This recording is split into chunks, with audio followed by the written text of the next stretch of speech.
Did that work? I think that worked.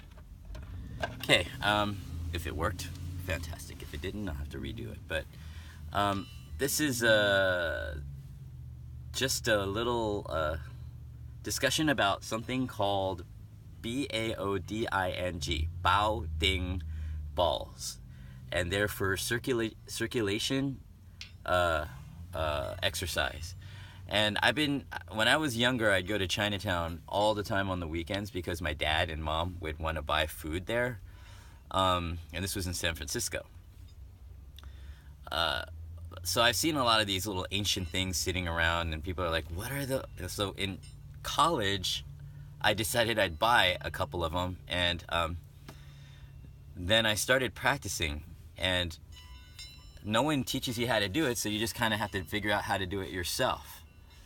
But I realized after a while, after everybody started doing fidget spinners, that the first fidget spinners were these.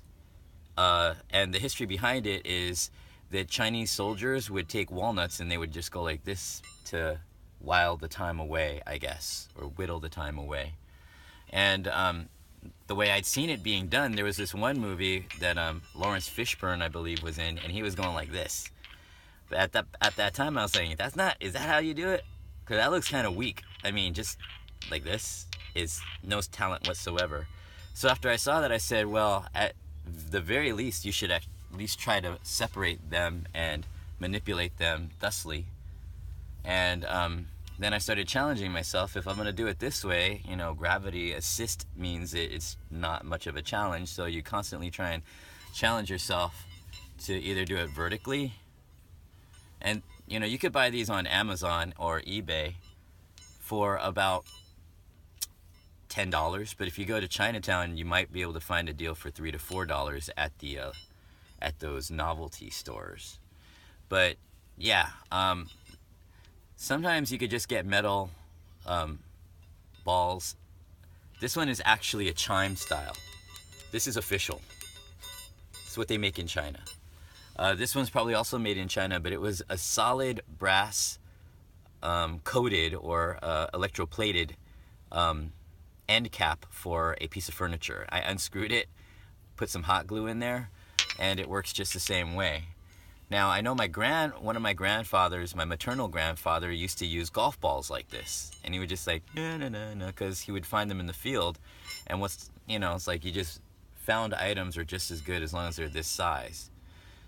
Typically, I think this is like a small or a medium, but there's even smaller ones on the market. I prefer it not to make the chiming sound, because then you can't use it silently. But in a pinch, you just take whatever you can, right? So the things that I like to do with them are like, there's counterclockwise, right? You can do it counterclockwise. And then you go clockwise, which is alternating. It's whatever is most comfortable for you. And then there's alternating like upside down. And there's different things you can do with that. Okay, so just experiment with it as what I did, because I didn't ever see anybody. When I was first doing this, there was no internet. YouTube videos of people doing this. So in reality, there really wasn't any tutelage of how to do it. So you just have to take it and experiment with it and do what you think is challenging. And then sometimes you just move your hand, and it's more interesting than to just stay in place. And movement of the hand can help as well with securing certain positions of how you want to do it. And then the upside down is always more impressive than...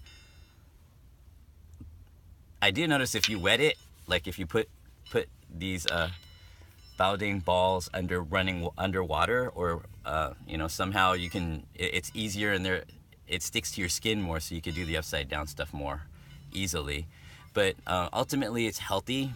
It's a form of exercise for your hands, and it's a fidget, the original fidget spinner, because it's like, and it's more challenging than a fidget spinner because, just don't, if it's like solid metal, like this one's almost pure solid metal, it's so heavy. don't drop it on your toes. If you're not wearing shoes or anything, it could be hurting. It could be hurtful.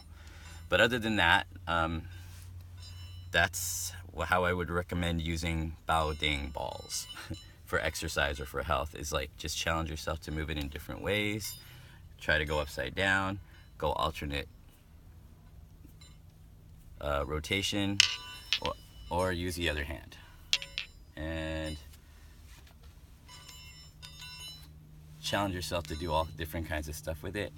It's always like the kids are all, when I do that at the jiu-jitsu class, the kids are like, oh, can I try, oh, can I see it? And they're like, oh, that's so interesting and fascinating. And so I figured I'd show people.